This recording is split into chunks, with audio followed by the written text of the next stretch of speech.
बिस्मिल्लाहिर्रहमानिर्रहीम जी बच्चों, आज हम बीएससी थर्ड ईयर का चैप्टर नंबर 5 ग्रेविटेशन वाला जो चैप्टर है ये हम शुरू करने लगे हैं और इसमें आज हमारा लेक्चर नंबर 1 है।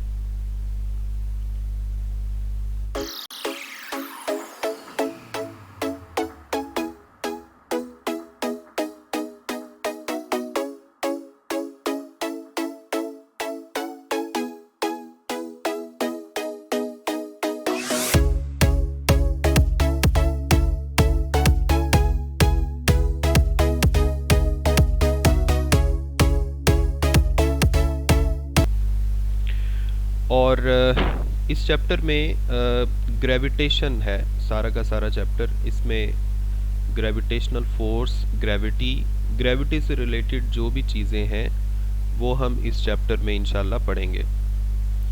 इसमें सबसे पहले आपको जो क्वेश्चन नज़र आ रहा है ये आप समझ लें कि इंट्रोडक्टरी क्वेश्चन है जो आप स्कूल क्लासेस से भी पढ़ते आए हैं।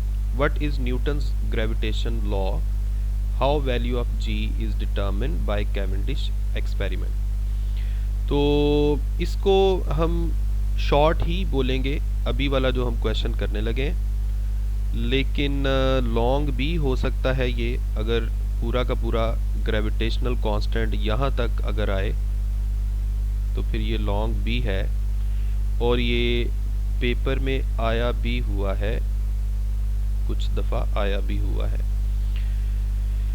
इसी तरह नेक्स्ट हम करेंगे what is formula for g acceleration due to gravity on earth, discuss in detail variation of g. तो ये वाला जो टॉपिक है ये ज़्यादातर शॉर्ट के लिए आप देख सकते हैं, इसमें लॉन्ग के चांसेस कम होते हैं, या ये वाला जो टॉपिक है न्यूमेरिकल्स वगैरह को सॉल्व करने के लिए यूज़ किया जा सकता है।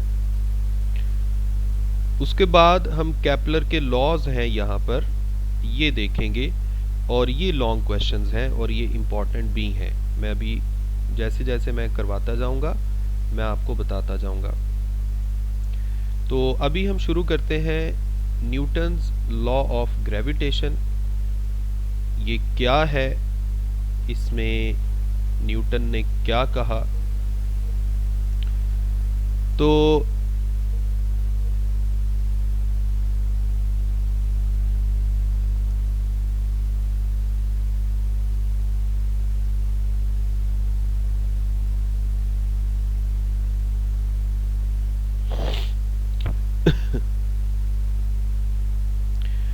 न्यूटन जो है उसने बताया कि अगर दो ऑब्जेक्ट्स हैं जो पास पास पड़े हैं या उनके दरमियान डिस्टेंस कोई भी है, अगर एक ऑब्जेक्ट को m1 और दूसरे ऑब्जेक्ट का मास m2 है और इनके सेंटर्स के दरमियान डिस्टेंस अगर r है तो इनके दरमियान हमेशा एक अट्रैक्टिव फोर्स एग्जिस्ट करती है।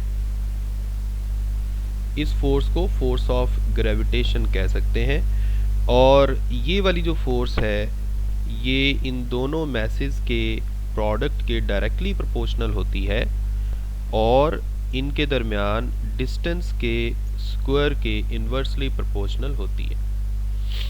और जब हम इन दोनों एक्सप्रेशंस को कंबाइन करें तो आपके पास कुछ ऐसा रिलेशन आ जाएगा। और जब हम प्रोपोर्शनैलिटी साइन को ख़त्म करें तो यहाँ पर एक कांस्टेंट ऑफ प्रोपोर्शनैलिटी आता है और इसे कैपिटल जी से जाहिर किया जाता है और इसे बोलते हैं ग्रेविटेशनल कांस्टेंट। ग्रेविटेशनल कांस्टेंट, ठीक हो गया। तो ये है न्यूटन्स लॉ ऑफ ग्रेविटेशन। अब ये जो ग्रेविटेशनल कांस्टेंट है इसकी वैल्यू भी कैलकुलेट की गई है, आगे चल के वो हम एक्सपेरिमेंट भी देखेंगे और इसकी वैल्यू आपको वैसे याद भी होती है, याद होनी भी चाहिए। ये उसके यूनिट्स हैं, यूनिट्स तो हम इक्वेशन से बड़ी आसानी से बना सकते हैं। अगर आप ग्रेविटेशनल कांस्टेंट का फार्मूला देखें तो वो हम इस तरह से बना सकते हैं Fr² divided by m1 m2। तो इस तरह से इसके यूनिट्स क्या बनेंगे, newton metre square divided by kilogram का स्क्वायर। तो ये इसकी वैल्यू है जो आपने याद रखनी है। अब आगे हम एक एक्सपेरिमेंट है जिसे कैवेंडिश एक्सपेरिमेंट बोलते हैं, और इस एक्सपेरिमेंट की मदद से हम ग्रेविटेशनल कांस्टेंट यानी कैपिटल जी जो है इसकी वैल्यू कैलकुलेट करने का एक मेथड है उसको डिस्कस करेंगे। अब इसमें हमारे पास क्या है, एक इवैक्यूएटेड चैम्बर है जिसके अंदर हमने एक वायर की मदद से एक रॉड जो है उसको लटकाया हुआ है, यानी सीधा एक रॉड है, रॉड के सेंटर पे हमने वायर की मदद से उसे बांधा हुआ है, और रॉड जो है ये बिल्कुल हॉरिजॉन्टल है। ठीक है, ये वाली जो वायर आपको नज़र आ रही है, ये जो सस्पेंशन वायर है ये एक्चुअली वर्टिकल है, और जो रॉड आपको नज़र आ रहा है वो हॉरिजॉन्टल है। इस रॉड के साथ उसने दो छोटे छोटे मैसेज जो हैं उनको कनेक्ट किया हुआ है दोनों किनारों पे, और इन दो मैसेज के करीब ये दो बड़े बड़े मैसेज जो हैं ये हम ला कर रखते हैं। तो जब इस तरह किया गया, इन मैसेज को करीब करीब रखा गया, तो इन दोनों मैसेज के दरमियान भी कोई ना कोई फोर्स ऑफ अट्रैक्शन हुई, और इन दोनों मैसेज के दरमियान भी कोई ना कोई फोर्स ऑफ अट्रैक्शन आ गई। अब हुआ ये है कि ये वाला मैस जो है ये भी फिक्स्ड है, इसी तरह ये वाला जो मैस है ये भी फिक्स्ड है, यानी ये मूवेबल नहीं है। तो फिर जाहिर बात है ये जो छोटा मैस है ये वाला, इस पर जो फोर्स लगेगी और इसी तरह इस पर जो फोर्स लगेगी, इन फोर्सेस का कोई ना कोई असर आएगा। और वो असर क्या है, आप गौर करें, इस मैस पे इस तरफ फोर्स लग रही है, और ये मैस रॉड के साथ अटैच है, और रॉड जो है उसको हमने सस्पेंशन वायर के साथ अटैच किया हुआ है। तो होगा क्या रिजल्टेंट इफेक्ट क्या होगा, इस फोर्स के लगने की वजह से रॉड के अंदर एक टॉर्क पैदा होगा, और उस टॉर्क की वजह से रॉड घूमना शुरू कर देगा। इसी तरह जो ये दूसरा मैस है इसके ऊपर भी टेंजेंट के अलोंग इस तरफ फोर्स लग रही है, और इस फोर्स की वजह से इसमें भी टॉर्क पैदा होगा, और ये दोनों टॉर्क्स जो हैं, आप गौर करें, दोनों टॉर्क्स जो हैं ये बिल्कुल सेम डायरेक्शन में एक्ट कर रहे हैं, जिसकी वजह से रॉड जो है वो रोटेट करना शुरू कर देगा, और जो सस्पेंशन वायर है उसके अंदर एक ट्विस्ट पैदा होगा, और उसके ट्विस्ट को ऑब्जर्व करने के लिए यहाँ पर एक छोटा सा मिरर लगाया गया है। ठीक है, और इस मिरर की मदद से हमें लाइट का जो पाथ, जो लाइट इस मिरर के ऊपर आके टकराएगी, वो लाइट जब वापस जाएगी तो उसका पाथ चेंज होगा। उसके पाथ चेंज होने से हमें पता चलेगा कि इस मिरर के अंदर कोई ट्विस्ट पैदा हुई है, यानी सस्पेंशन वायर के अंदर कोई ट्विस्ट पैदा हुई है। तो ये है सारा एक्सपेरिमेंट। अब हम इस एक्सपेरिमेंट को न्यूमेरिकली यानी कैलकुलेट, इसके मदद से हम कैलकुलेशन करते हैं थोड़ी सी, और फिर हम देखते हैं कि रिजल्टेंटली हम फार्मूला जो है उसको किस तरह से बना सकते हैं। आप गौर करें, अगर मैं इन दो मैसेज के दरमियान लगने वाली फोर्स की वैल्यू निकालूं तो वो बिल्कुल ये होगी, कैपिटल जी। स्क्रीन शो नहीं हो रही। पहले शो हो रही थी स्क्रीन, या शुरू से शो नहीं हो रही?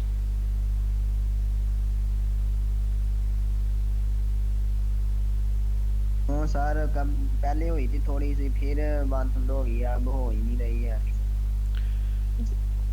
बाकी लोगों को शो हो रही है या नहीं? लो पहले हुई थी, नहीं हो रही। अब नहीं हो रही? सबका इशू है। ओके, मैं इसको एक दफा मैं देख लेता हूँ इसको।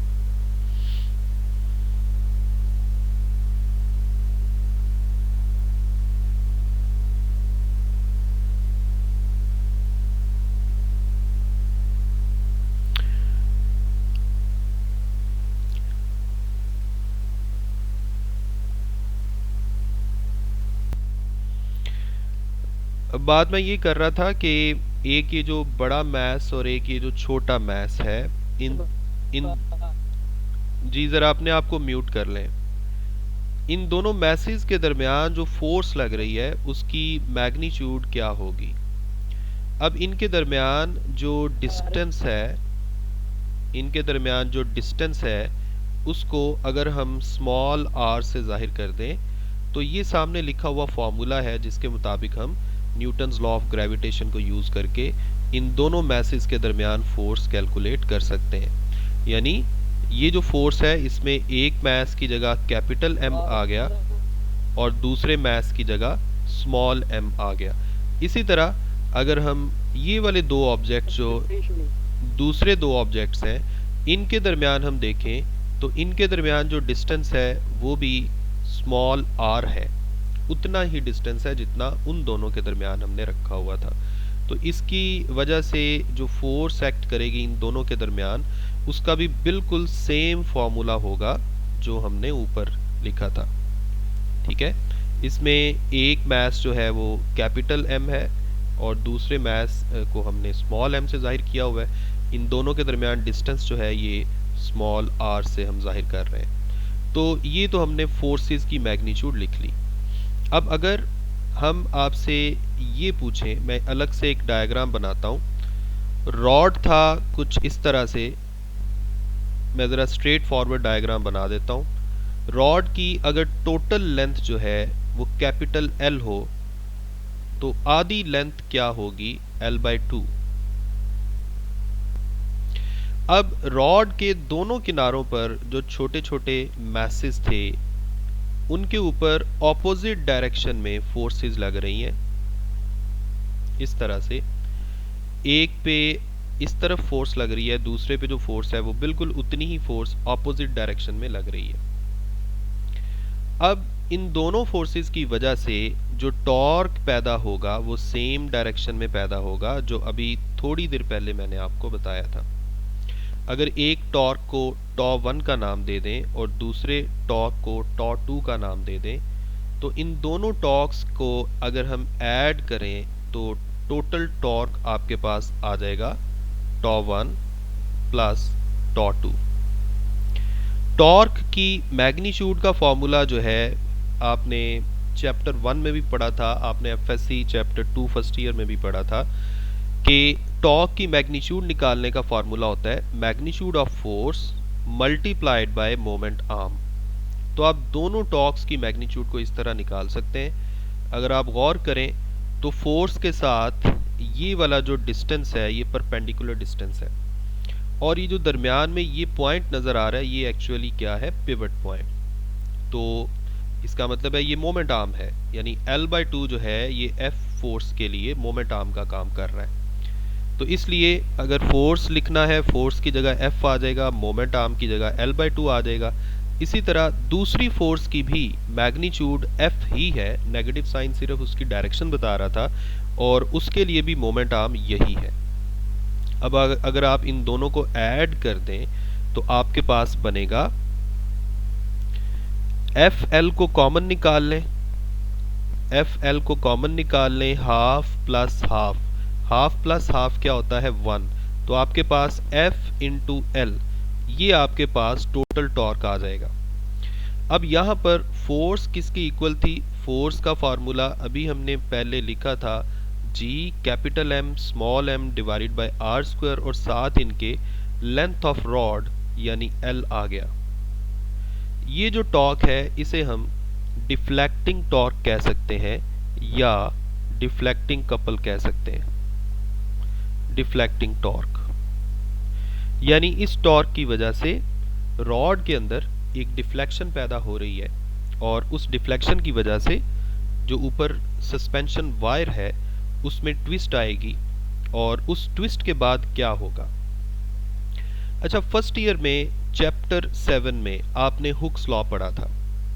हुक्स लॉ जो है वो ये कहता है कि अप्लाइड फोर्स और एक्सटेंशन के दरमियान लीनियर रिलेशन होता है। सेम इसी तरह एंगुलर मोशन में यही जो हुक्स लॉ है उसको हम इस तरह से लिख सकते हैं, applied torque is directly proportional to deflection. Deflection जो है उसको हमने थीटा से जाहिर किया हुआ है। थीटा का मतलब क्या है कि रॉड जो घूमा था वो कितने एंगल पर घूमा था। जब हम प्रोपोर्शनैलिटी साइन को ख़त्म करते हैं तो आपने स्प्रिंग मैथ सिस्टम में तो ये देखा था F इज़ इक्वल टू के एक्स आ जाता है, यानी प्रोपोर्शनैलिटी कांस्टेंट क्या था, K। यहाँ पर जो प्रोपोर्शनैलिटी कांस्टेंट है उसको हमने C से जाहिर किया हुआ है, यानी tau is equal to C theta. ये जो C है इसे बोलते हैं टॉर्जनल कपल। टॉर्जनल कपल, ठीक हो गया। अब सिचुएशन ये है कि स्क्रीन पे शो नहीं हो रही। अभी तक शो नहीं हो रही।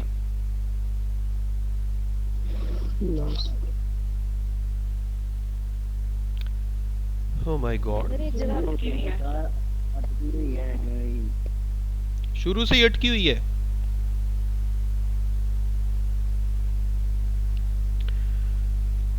जी सर। जी सर। ओके,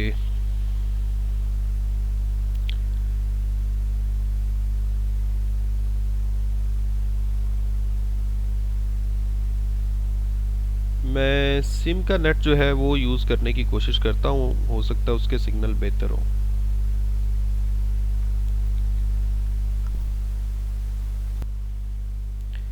हमारे पास जो एक रिलेशन था हुक्स लॉ के मुताबिक, हमने टॉर्क का एक फॉर्मूला निकाला, tau is equal to C theta.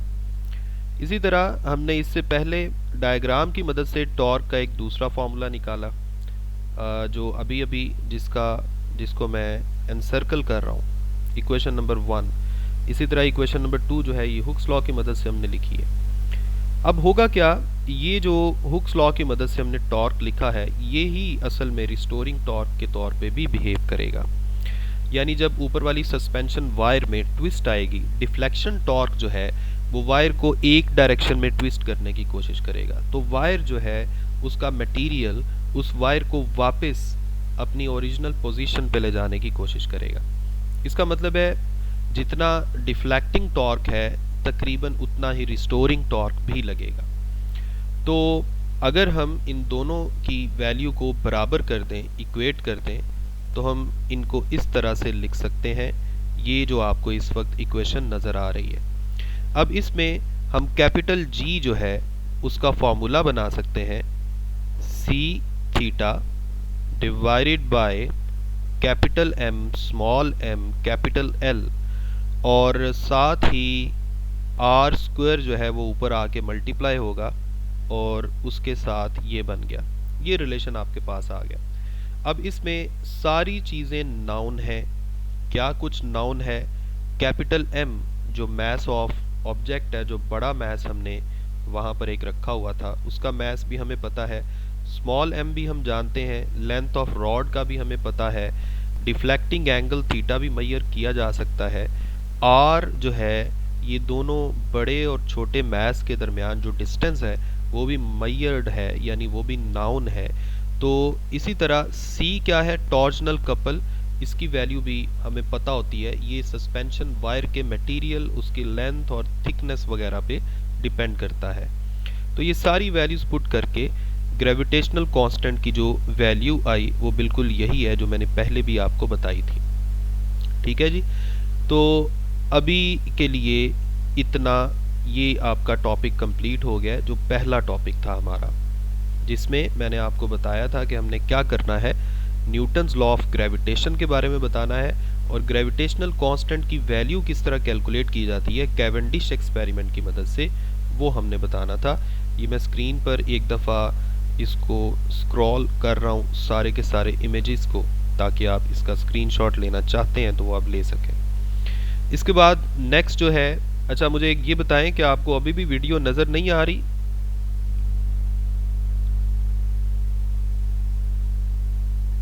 No साहब। अल्लाहु अकबर। No sir. चलें ठीक है, कोई बात नहीं, आप मेरी बातें सुनते जाएं, कुछ ना कुछ समझ ज़रूर आएगी, फिर मैं आपको लिंक सेंड कर दूंगा। ओके जी, नेक्स्ट है, नेक्स्ट जो क्वेश्चन है ये शॉर्ट क्वेश्चन है, what is the formula for small g. Small g जो है ये एक्सेलरेशन ड्यू टू ग्रेविटी को जाहिर करता है, और सरफेस ऑफ अर्थ के लिए हमने स्मॉल जी की वैल्यू जो है उसको कैलकुलेट करना है। तो इसमें फ़र्ज़ कर लें हमारे पास ये जो है, ये जो बड़ा सा स्फीयर है, ये अर्थ को जाहिर कर रहा है और इसके मैस को हम, शुक्र है, हो गया सर। इसके मैस को हम कैपिटल M और नीचे छोटा सा E लगा के जाहिर करते हैं और इसके सरफेस के ऊपर एक ऑब्जेक्ट पड़ा हुआ है जिसके मैस को छोटे m से हम जाहिर कर देते हैं और अर्थ का जो रेडियस है वो ये वाली लाइन है जो मैं अभी अभी लगा रहा हूँ, इसके रेडियस को RE से जाहिर कर लेते हैं। तो ये है, फ़र्ज़ करें ऑब्जेक्ट पड़ा हुआ है अर्थ के ऊपर, ये ऑब्जेक्ट है जो मैं अभी अभी येलो कर रहा हूँ और ये अर्थ का मैस है और चूंकि ऑब्जेक्ट जो है अर्थ के सरफेस के ऊपर ही पड़ा हुआ है तो इसलिए ऑब्जेक्ट और अर्थ के दरमियान जो डिस्टेंस है वो तकरीबन उतना ही होगा जितना रेडियस ऑफ अर्थ होता है। तो अब अगर हम न्यूटन्स लॉ ऑफ ग्रेविटेशन की मदद से फार्मूला लिखें तो वो बनेगा capital G mess of earth mass of object divided by उन दोनों के दरमियान डिस्टेंस का स्क्वायर यानी रेडियस ऑफ अर्थ का स्क्वायर। इसी तरह हम ये भी जानते हैं कि ज़मीन के सरफेस के करीब करीब अगर ऑब्जेक्ट पड़ा हुआ है तकरीबन 400 किलोमीटर से नीचे नीचे, हम जानते हैं कि एक्सेलरेशन जो वेट ऑफ ऑब्जेक्ट है या फोर्स ऑफ ग्रेविटी है उसकी वैल्यू तकरीबन कांस्टेंट होती है और उसकी वैल्यू कैलकुलेट करने के लिए हम ये वाला फार्मूला भी यूज़ कर सकते हैं। तो इसलिए फोर्स ऑफ ग्रेविटी की जगह मैंने mg वाला फार्मूला भी लिख दिया। अब यहाँ से स्मॉल m जो ऑब्जेक्ट का मैस है ये कैंसिल हो गया और आपके पास एक्सेलरेशन ड्यू टू ग्रेविटी का फार्मूला आ गया capital G me divided by RE का स्क्वायर। अब इसमें RE क्या है, radius of earth, capital ME क्या है, मैस ऑफ अर्थ और कैपिटल G क्या है, एक्सेलरेशन ड्यू टू ग्रेविटी।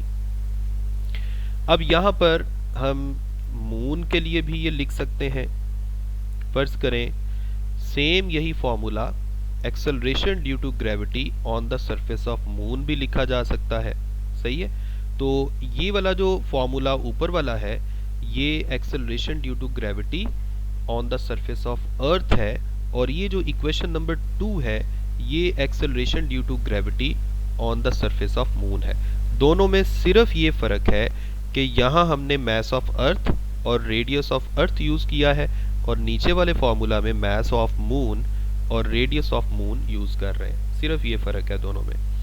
अब अगर आपसे कोई ये पूछे कि अर्थ के सरफेस पे जो एक्सेलरेशन ड्यू टू ग्रेविटी है वो मून के मुकाबले में कितना होगा या मून का जो मून के सरफेस पे एक्सेलरेशन ड्यू टू ग्रेविटी है वो अर्थ के मुकाबले में कितना होगा, तो इसके लिए फिर आप इन दोनों इक्वेशंस को डिवाइड कर दें। ऊपर फ़र्ज़ करें हमने g ले लिया अर्थ पे जो एक्सेलरेशन ड्यू टू ग्रेविटी है और नीचे हमने मून का एक्सेलरेशन ड्यू टू ग्रेविटी जो है उसको ले लिया, तो फिर क्या होगा, ऊपर g की वैल्यू आ गई, ये हमने g की वैल्यू लिख ली, सही है, एज इट इज़। और जो नीचे डिवाइड हो रहा है उसको उल्टा के लिख दिया, इसे आप उल्टा के लिख दें, RM² ऊपर आ गया, g capital M small m नीचे आ गया ये। अब इसमें कुछ कैंसिल हो जाएगा, ये ग्रेविटेशनल कांस्टेंट जो है ये कैंसिल हो जाएगा और बाकी मैस की रेशो और रेडियस की रेशो जो है ये कायम रहेगी। मैस ऑफ अर्थ ऊपर है, मैस ऑफ मून नीचे है, लेकिन रेडियस ऑफ मून ऊपर है और रेडियस ऑफ अर्थ नीचे है। अब ये हम जानते हैं कि अर्थ का जो मैस है वो मून के मुकाबले में तकरीबन 100 टाइम्स होता है, सही है। तो इसका मतलब है यहाँ अगर हम अर्थ के मैस की जगह 100 m लिख दें, यानी चूंकि मैस ऑफ अर्थ जो है वो 100 टाइम्स होता है मैस ऑफ मून के, तो हमने इस तरह से लिख दिया। और इसी तरह रेडियस ऑफ अर्थ जो है वो तकरीबन मून के रेडियस का 4 टाइम्स होता है। तो ऊपर मून का रेडियस वैसे का वैसा, नीचे रेडियस ऑफ अर्थ की जगह 4 टाइम्स आ गया रेडियस ऑफ मून, इसका स्क्वायर था, ये कैंसिल हो गया, ये अंदर इससे कैंसिल हो गया। अब आपके पास यहाँ पर 100 बच गया और ब्रैकेट के अंदर 1/4 का स्क्वायर, ये बन गया 100 मल्टीप्लाइड बाय 1/16 और इसका आंसर तकरीबन 6 आ जाएगा। एग्जैक्टली 6 तो नहीं आएगा, लेकिन राउंड ऑफ करके हम 6 कह सकते हैं। यानी acceleration due to gravity near the surface of earth divided by near the surface of moon is equal to 6, या हम कह सकते हैं small g is equal to 6 times into G M. अब जी एम से क्या मुराद है? Acceleration due to gravity at the surface of moon. आप इसको इस तरह भी लिख सकते हैं, acceleration due to gravity at the surface of moon is equal to 1/6 multiplied by g. यही वैल्यू है जो हम अक्सर यूज़ किया करते हैं। अगर आपको याद हो, हम सारे जानते हैं कि अर्थ के मुकाबले में मून पर जो ग्रेविटी है वो तकरीबन 1/6 हिस्सा होती है, यानी 1/6 टाइम्स। तो ये हम काफ़ी दफ़ा यूज़ करते आए हैं अपनी शुरू वाली क्लासेस में भी। ठीक हो गया जी। इसके बाद एक्सेलरेशन ड्यू टू ग्रेविटी की न्यूमेरिकल वैल्यू लिखी गई है। ये हम जानते भी हैं, ज़मीन के करीब करीब इसकी वैल्यू ये होती है 9.8 मीटर पर second square. Maximum vertical height, देखें मैक्सिमम वर्टिकल हाइट से क्या मुराद है? ये वैसे ही छोटी छोटी हेडिंग्स लिखी हुई हैं, ये कोई बहुत ज़्यादा प्रोमिनेंट चीज़ें नहीं हैं, बस ऐसे छोटी छोटी हेडिंग्स हैं, आप इनको एक नज़र देख लीजिएगा। मैक्सिमम वर्टिकल हाइट से क्या मुराद है? आप ऑब्जेक्ट को फेंकें और ऊपर जाते जाते जहाँ जाकर उसकी जो वेलोसिटी है वो ज़ीरो हो जाए, उसको हम बोलते हैं मैक्सिमम वर्टिकल हाइट। ठीक है, ये बेसिक इंफॉर्मेशंस हैं कुछ। जो हमारी करने की चीज़ है वो ये है, ये वाली, ये जो अभी अभी मैं कर रहा हूँ, variation of acceleration due to gravity with altitude. Altitude से मुराद होता है हाइट, यानी अब हम ये देखने जा रहे हैं कि हाइट की वजह से एक्सेलरेशन ड्यू टू ग्रेविटी पर क्या फ़र्क पड़ेगा। अब ये देखें, आपके सामने डायग्राम आपको नज़र आ रही है, ये है रेडियस ऑफ अर्थ और ये है ऑब्जेक्ट की हाइट। फ़र्ज़ करें अब ऑब्जेक्ट जो है जिसका मास स्मॉल m है, अब वो यहाँ पे पड़ा हुआ है, और अर्थ जिसका मास कैपिटल ME है वो नीचे नज़र आ रही है। अब अगर आप टोटल डिस्टेंस की बात करें, जिसे हम स्मॉल r से भी जाहिर करते हैं, टोटल डिस्टेंस जो है सेंटर ऑफ अर्थ से वो कितना होगा, उसमें अब हाइट भी शामिल करनी पड़ेगी। ठीक है, तो अगर ऑब्जेक्ट सरफेस ऑफ अर्थ पे है तो इसका जो डिस्टेंस है वो सिर्फ RE होगा, और अगर ऑब्जेक्ट यहाँ पर है तो इसके डिस्टेंस पे RE plus H total distance आ जाएगा। अब यहाँ पर फ़र्ज़ कर लें हम दोनों एक्सेलरेशन ड्यू टू ग्रेविटी के फॉर्मूले लिख देते हैं। ये वाला जो एक्सेलरेशन ड्यू टू ग्रेविटी का फॉर्मूला है ये कहाँ के लिए है? सरफेस ऑफ अर्थ के लिए, यानी जब ऑब्जेक्ट सरफेस ऑफ अर्थ पे पड़ा हो।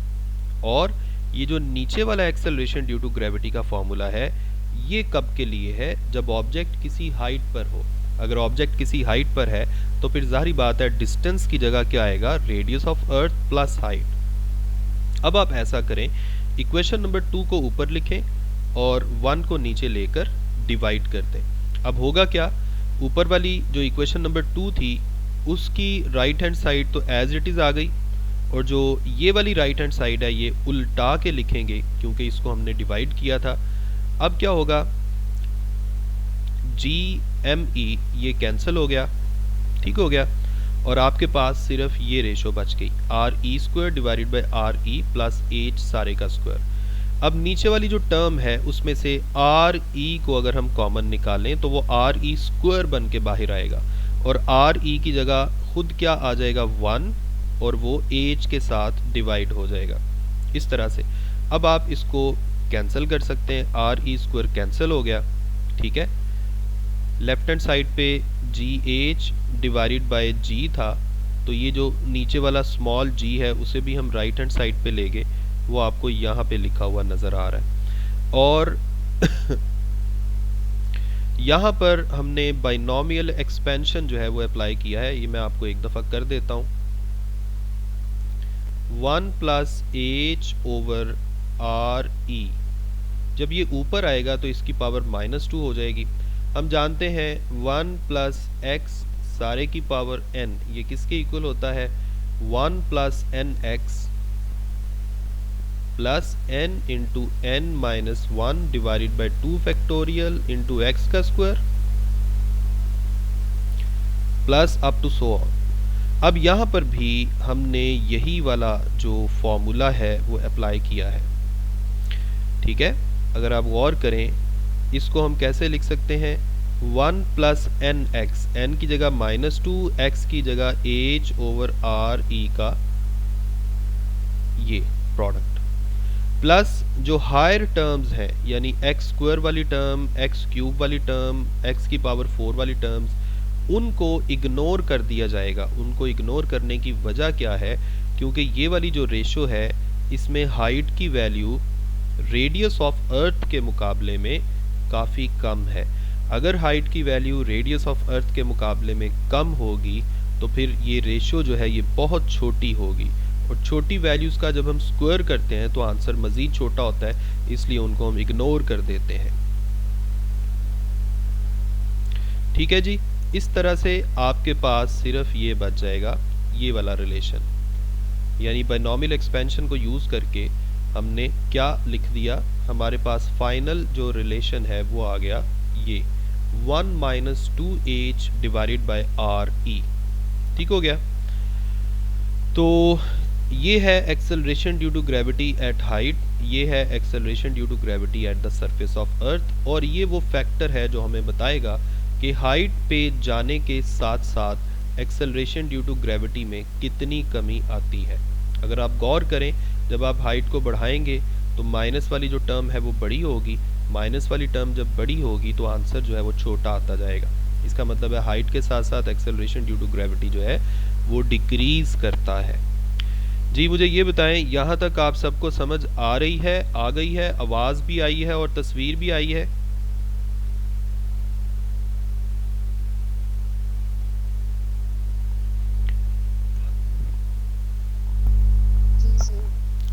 नजर आ रहा है सबको?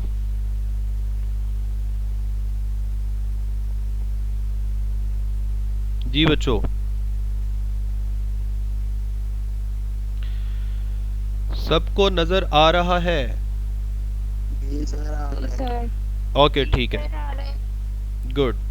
अच्छा जी, नेक्स्ट ये वाला जो फैक्टर है जो अभी अभी हम देखने लगे हैं, ये है variation of acceleration due to gravity with depth. यानी अब हम ज़मीन के अंदर जाने लगे हैं, जितना ज़मीन के अंदर डीप जाते जाएंगे, एक्सपेरिमेंटल और न्यूमेरिकल रिजल्ट यही है कि एक्सेलरेशन ड्यू टू ग्रेविटी में कमी आती है। अभी हमने ये देखा ना कि हाइट पे जाएं तो एक्सेलरेशन ड्यू टू ग्रेविटी में कमी आती है, और वो किस तरह से आती है ये हमने पूरा फॉर्मूला लिख दिया। सेम इसी तरह जब हम ज़मीन के अंदर जाएंगे तो फिर भी ग्रेविटी में कमी ही आएगी। अब वो किस तरह से, इसका मैथमेटिकल मीनिंग क्या है वो भी हम देखेंगे, और इसको कंसेप्चुअली किस तरह से हम देख सकते हैं वो भी मैं आपको बता दूंगा। तो सबसे पहले ये वही फार्मूला है जो हमने पहले भी लिखा था, this is acceleration due to gravity at the surface of earth. ये क्या है? At the surface of earth. इसी तरह अब हम ज़मीन के सेंटर पे या ज़मीन के सेंटर की तरफ जाने से पहले हम इस एक्सेलरेशन ड्यू टू ग्रेविटी का जो फॉर्मूला है उसको थोड़ा मुख्तलिफ अंदाज में लिखना चाहते हैं। सबसे पहले आप मुझे ये बताएं, अर्थ की जो शक्ल है वो कैसी होती है? सफेरिकल, तकरीबन सफेरिकल। अर्थ का जो रेडियस है वो है आर ई। अगर मैं आपसे कहूँ अर्थ के वॉल्यूम का क्या फॉर्मूला है तो वो बनेगा 4/3 पाई आर का क्यूब। ये है अर्थ के वॉल्यूम का फॉर्मूला। ठीक हो गया। अगर मैं आपसे ये कहूं कि अर्थ की डेंसिटी क्या हो सकती है तो आप बोलेंगे मैस पर यूनिट वॉल्यूम। अब यहां से मैस का रिलेशन क्या बनेगा? Mass of earth is equal to density of earth multiplied by volume. यहाँ डेंसिटी और वॉल्यूम की जगह आप लिख देंगे 4/3 पाई आर क्यूब। तो ये आपके पास मैस ऑफ अर्थ आ जाएगा। अब ऐसा करते हैं, यहाँ पे ये वाला जो रिलेशन है इसमें मैस ऑफ अर्थ की जगह आप ये वाली वैल्यू पुट कर दें जो अभी अभी कैलकुलेट की है, rho 4/3 pi r cube. Rho 4/3 pi r cube. अब ये आर स्क्वायर और ये क्यूब कैंसिल हो गया, आपके पास जो जी का फार्मूला बन जाएगा कैपिटल जी रो 4/3 पाई आर ई। ये जो हमने एक्सेलरेशन ड्यू टू ग्रेविटी का फॉर्मूला बनाया है, असल में ये हमने डेंसिटी की शक्ल में बनाया है। ठीक है, पहले जो फॉर्मूला था वो मैस की शक्ल में था, ये वाला। अब जो फॉर्मूला आया है वो डेंसिटी की शक्ल में है। उसकी वजह ये है कि अगर हम अर्थ के अंदर डेप्थ में जाते जाएंगे तो जो अर्थ का इफेक्टिव मैस जो हमें अट्रैक्ट कर रहा है वो कम होता जाता है, लेकिन उसकी डेंसिटी में कोई तब्दीली नहीं आती। तो चूंकि ये वाला रिलेशन जो है इसमें मैस भी वेरिएबल हो जाना था, फिर उसको डिस्कस करने के लिए ज़्यादा चीज़ों को कंसिडर करना पड़ना था, इसलिए हमने रिलेशन को इस शक्ल में लिख दिया ताकि बाकी सारी चीज़ें कांस्टेंट रहें। कैपिटल जी भी कांस्टेंट, डेंसिटी ऑफ अर्थ मैंने अभी आपको बोला ये भी कांस्टेंट होगा, 4/3 भी कांस्टेंट है, पाई भी कांस्टेंट है। तो इस तरह से हम ज़्यादा अच्छे से बता सकेंगे कि एक्सेलरेशन ड्यू टू ग्रेविटी का अब डिस्टेंस के साथ डायरेक्ट रिलेशन बन रहा है। ठीक है, यानी radius distance from the centre of earth के साथ। अब इसको करने के लिए अब हमारे पास ये रिलेशन बन गया जो मैंने अभी अभी बनाया है। अब ऐसा करते हैं, फ़र्ज़ करें ज़मीन के सरफेस के ऊपर अगर ऑब्जेक्ट होगा तो यहाँ एक्सेलरेशन ड्यू टू ग्रेविटी है g। अगर ज़मीन के सरफेस से थोड़ा अंदर चला गया, यानी इतनी डेप्थ पे चला गया, डेप्थ को d से जाहिर कर दें या उसने x के साथ जाहिर किया हुआ है, तो अब सेंटर के साथ उसका जो डिस्टेंस बचेगा, जिसको मैं अभी अभी ये लाइट ब्लू कलर में कर रहा हूँ, इस डिस्टेंस को आप कैसे कैलकुलेट करेंगे? Total radius of earth minus depth, यानी ये वाला डिस्टेंस आ जाएगा, radius of earth minus depth. तो जितना डीप हम अंदर जाते जाएंगे वहाँ पर ऑब्जेक्ट का सेंटर ऑफ अर्थ से जो डिस्टेंस है वो क्या होता जाएगा, आर ई माइनस एक्स, यानी जितना डेप्थ हमने कवर की है उसको रेडियस ऑफ अर्थ से माइनस करना पड़ेगा। ठीक है, आपको इस बात की समझ आ गई है?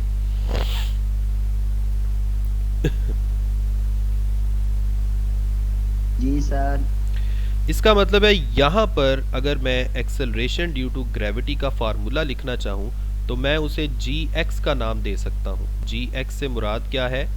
Acceleration due to gravity at depth x is equal to, formula हमने अभी अभी इसका क्या बनाया, ये वाला g रो 4/3 पाई। अब डिस्टेंस की जगह क्या आएगा, आर ई माइनस एक्स। अब इसकी जगह आर ई माइनस एक्स आ जाएगा, क्योंकि पहले तो टोटल सेंटर ऑफ अर्थ तक डिस्टेंस आर ई था ना, लेकिन अब डेप्थ में जाके हमारे पास आर ई माइनस एक्स रह गया है।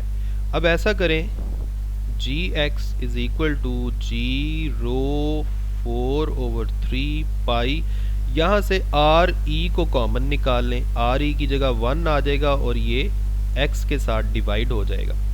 अब ये सारा क्या चीज़ है, ये तो हमने अभी अभी थोड़ी देर पहले लिखा था, this is acceleration due to gravity at the surface of earth. तो आप उसकी जगह फिर g पुट कर सकते हैं। ठीक है, तो ये आपके पास acceleration due to gravity at depth x आ गया और ये सरफेस ऑफ अर्थ के मुकाबले में बढ़ रहा है या कम हो रहा है, इसका पता आप यहाँ से इस तरह लगा सकते हैं, जैसे जैसे डेप्थ बढ़ेगी वैसे वैसे ये रेशो बढ़ेगी, और जैसे जैसे जो माइनस हो रहा है वो ज़्यादा होगा तो आंसर छोटा आता जाएगा। इसका मतलब है कि ज़मीन के सरफेस से अंदर डेप्थ में जाने से भी एक्सेलरेशन ड्यू टू ग्रेविटी में कमी आती है। अब अगर मैं आपसे ये पूछूं कि सेंटर ऑफ अर्थ पे क्या हिसाब होगा, यानी सेंटर ऑफ अर्थ पे इसकी वैल्यू क्या होगी, एट सेंटर ऑफ अर्थ, यानी अगर आप सेंटर ऑफ अर्थ की बात करें तो बताएं अगर मैं सेंटर ऑफ अर्थ पे चला जाऊं यानी इतनी डेप्थ कवर कर लूं, डेप्थ जिसे आपने x के साथ जाहिर किया था अब उसकी जगह क्या आएगा आर ई, क्योंकि आपने रेडियस ऑफ अर्थ जितना डेप्थ जो है उसको कवर किया है, तो अब x की जगह आर ई पुट करना पड़ेगा इसी रिलेशन में, x की जगह आ जाएगा आर ई। अब आर ई से कैंसिल हो जाएगा, 1 माइनस 1, अब आपका आंसर 0 आ जाएगा। इसका मतलब ये हुआ कि सेंटर ऑफ अर्थ पर एक्सेलरेशन ड्यू टू ग्रेविटी की वैल्यू 0 होती है और इसी तरह वेट की वैल्यू भी 0 होगी, यानी फोर्स ऑफ ग्रेविटी 0 होगी।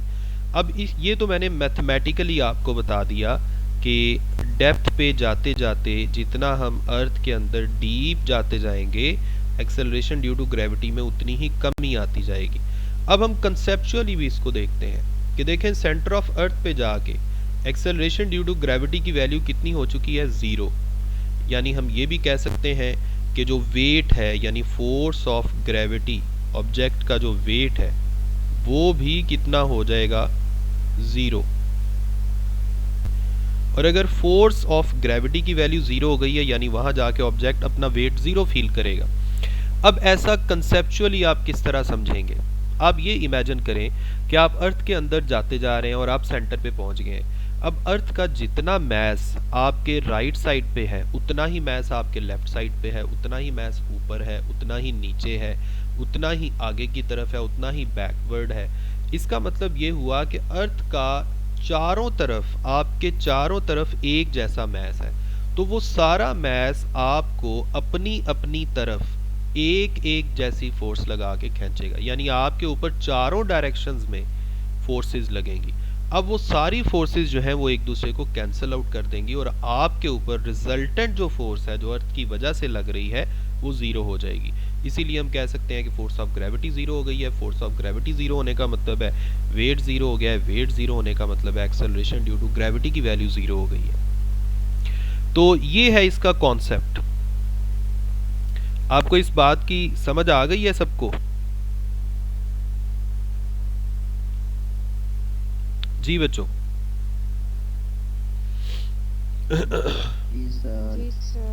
ये था आपका acceleration due to gravity with depth. अब एक छोटी सी यहाँ पर चीज़ है, केपलर लॉ तो हम अगले लेक्चर में करेंगे, ये भी छोटा सा शॉर्ट क्वेश्चन ही है। डेंसिटी ऑफ अर्थ, यानी अगर आपसे वो शॉर्ट क्वेश्चन में ये कह दे कि अर्थ की डेंसिटी कैलकुलेट करें, तो वो कैलकुलेट करने के लिए आप अर्थ की डेंसिटी का ये बेसिक फॉर्मूला यूज़ करेंगे, मास पर यूनिट वॉल्यूम। पहले आप वॉल्यूम की वैल्यू निकाल लें। वॉल्यूम की वैल्यू कैसे निकालेंगे, आप रेडियस ऑफ अर्थ की वैल्यू आपको याद होनी चाहिए 6400 किलोमीटर या 6.4 इंटू 10⁻³ मीटर। सॉरी, ये मैंने उल्टा लिख दिया, इंटू 10⁻6 मीटर होगा, क्योंकि 10⁻³ किलोमीटर था ना, तो किलो को ख़त्म करें तो मज़ीद 10⁻³ आ जाएगा और वो 10⁻6 हो जाएगा।